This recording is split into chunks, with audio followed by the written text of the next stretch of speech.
買都睇下喂 ，Come to CC。Hello， 大家好，今日係我哋第一集，就係好物分享。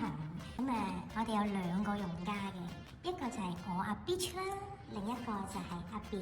Hello， 大家好，我阿表啊。咁咧，我哋呢個 channel 係會主要分享我哋購物嘅心得啦，因為我哋都好中意買嘢啦，咁所以嚟緊我哋會有好多嘅好物或者唔好物都好，我哋都會講我哋嘅用家感受係啦。咁又或者買完之後咧，買嘅時候好興奮啦，通常我哋就係，然之後買完翻去咧，就一行出門口嗰下咧，就開始後悔啦、自責啦、內疚啦。咁然之後咧，我哋就再用一排，究竟係會唔會係對呢樣嘢有翻信心？原來自己係冇後悔嘅、冇抌嘅，定係話買得好抵嘅，定係話係真係偏後悔咧？咁所以咧，同大家分享下我哋嘅用後感啦。冇錯，咁啊今日第一集啦，我哋介紹嘅打響頭炮。冇錯，呢個就冇用後感，因為係未開箱，即刻快速開箱，即刻查。好，咁其實我哋都買咗一段時間㗎啦。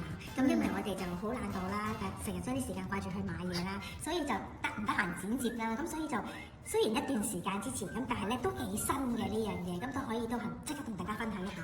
好，咁啊而家開箱啦，我哋好。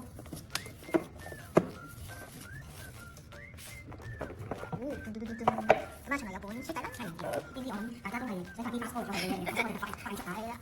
咦，係啲咩嚟嘅咧？係啦，我哋今日介紹第一樣嘢。咩話？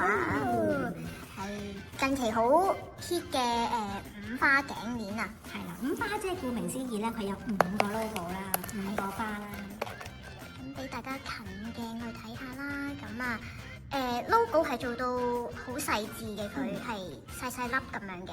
咁啊有5個喺個前端啦，咁其實佢末端咧，你見到佢後邊咧係有一個 CC logo 嘅，亦都係有，咁啊兩邊左右都有嘅，係啦。咁亦都咧佢會有啲調節嘅扣環喺後邊啦，你見到其實佢可以調節得好多嘅，即係可以長可以有好大節位啊，係啦，啱啱先。咁當然啦，我哋睇下着唔同嘅衫咧，都係可以，因為唔係條鏈都有咁大個幅度可以調校。冇錯，呢條係相對係比較多。係啦，同埋呢條五花頸鏈其實係一條 choker 嘅，即係比較短身啲嘅。你戴落頸上邊咧，佢係會就算我校到最盡頭啦，嗰個扣環，佢其實都係會偏向短身嘅，唔會太過長嘅。咁所以睇下個人偏好咯，即係個喜好上，你會中意長身少少啊，定短身少少？咁因應你自己嗰一個場合啊、穿搭啊而去調整嘅。係啦。咁可以再俾大家望一望個細節位同埋顏色。係啦，阿表你係中意銀色嘅？係啦，冇錯，我係中意銀色嘅。我就係偏向金色嘅。係啦，其實呢條係有金色同銀色嘅，咁但係係咩我都唔知添。係啊，市面上其實就大多我見到人戴咧都會戴銀色，同埋比較中意近年都比較流行啲銀色，同埋銀色又真係啱啲嘅，我覺得係年輕啲嘅。銀色就容易啲，相對容易啲襯衫咯，自己個人覺得，因為金色嚟講真係好睇膚質。有啲譬如深色皮膚未必會咁襯都未定嘅，係啦。咁但係相對比較白淨啲皮膚啊，亞洲女性咧，其實我覺得金銀兩邊其實嘅顏色相對容易啲 carry 嘅，係啦。同埋點解佢會叫五花咧？其實佢真係除咗1、2、3、4、5有5個 logo 喺度咧，因為佢仲有7花。仲有14花，係啦，咁嗰個就之後我哋睇下有冇機會會再入手啦。冇錯，係啦，咁都唔係咁容易買，其實係，因為都幾簡約。係近年喺 Chanel 嚟講，佢呢一條係算清雅同埋比較係簡約嘅款式啦。因為你見到如果真係有機會落到鋪頭嘅話咧，佢比較大啲嘅 logo 嘅款式，同埋都比較誇張啲嘅。好老實講，即係我中意嘅。係啦，阿表老實講，阿表我咧就唔係好中意啲咁閃靈靈啊，或者係話大個 logo 咁話俾人知，其實就係呢個品牌或者原來就係咁嘅款式啦。我中意呢啲比較偏向啲簡單低調啲嘅，係啦。咁呢個就正中我紅心啊，簡直係。所以你係即刻買咗啦，係啦，一段時間我就即刻入手。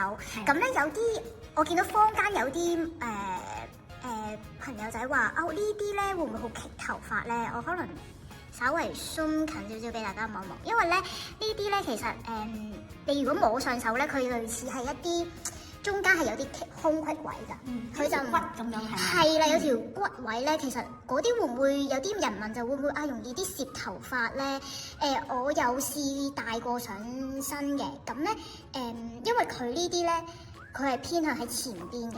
咁如果扣咗上去之後咧，頭髮後邊咁啊，相對通常都係啦。咁呢啲位就唔會接觸到頭髮嘅，基本上即係嗰個乳骨嗰個位置，咁就相對好啲。咁但係當然你話我頭髮擺咗喺前邊，咁會唔會容易棘到啊？咁我試戴嘅經驗咧嚟講就暫時未有。咁可能如果有啲比較長啲頭髮嘅女士嚟講咧，可能真係有機會嘅。咁呢個可能我要再試戴多一排，感受多少少先知啦呢一個。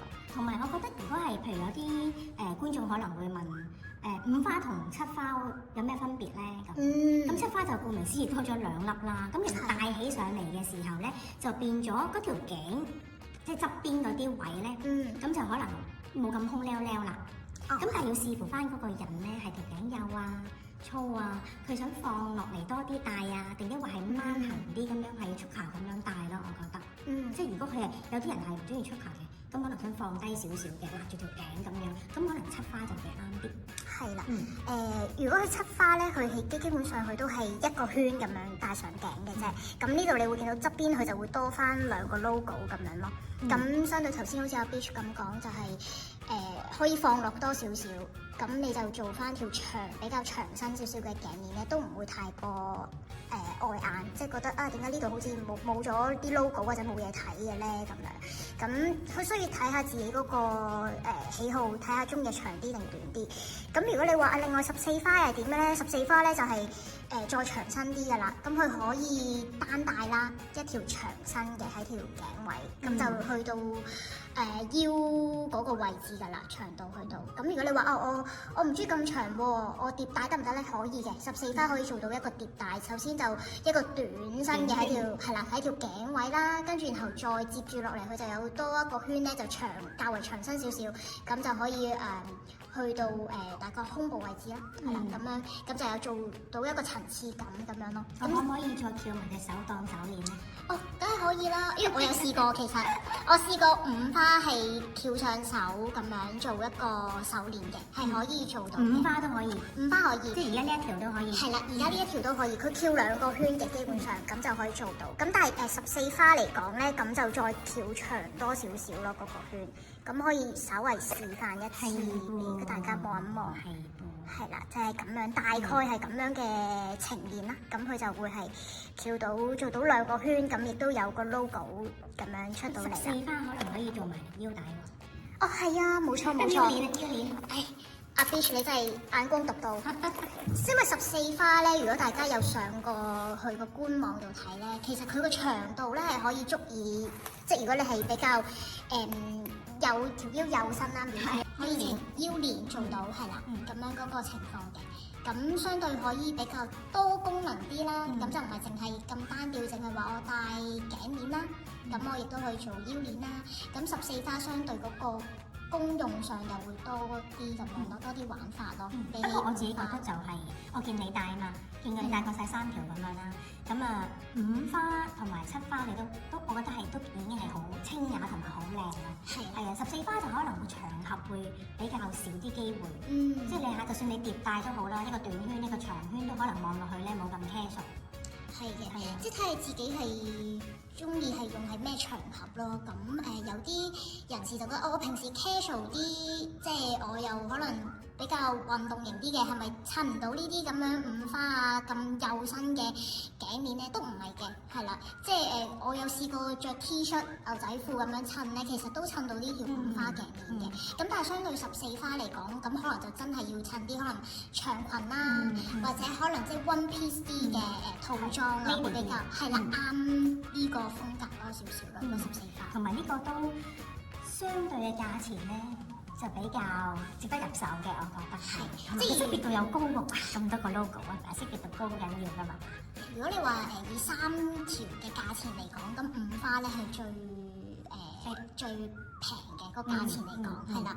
咁佢嘅入手價係容易啲啦，係啦。咁相對大眾嚟講都容易接受嘅。咁我哋就係戴過一排，有機會就再話俾我哋聽嗰個用後感，究竟係咪真係唔棘頭髮咧？定真係好多人回頭率好高咧？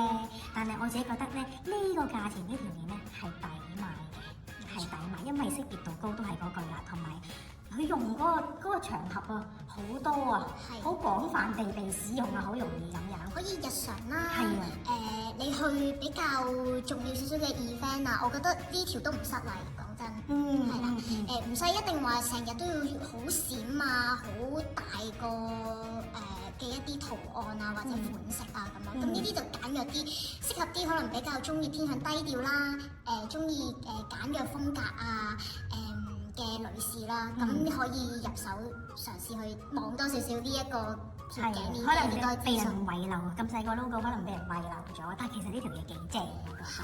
好，咁我哋呢集差唔多啦，我哋第一集小試牛刀先。咁講開 Choker，我哋下一集不如就係進級少少係望落去係貴重啲嘅，係閃少少嘅。呢個都係好受歡迎嘅另外一條鏈，係咁嗰條咧我就有用後感啦，因為都戴咗一排㗎啦已經，咁大家密切留意啦，有興趣。好，下集再見，拜拜。拜拜。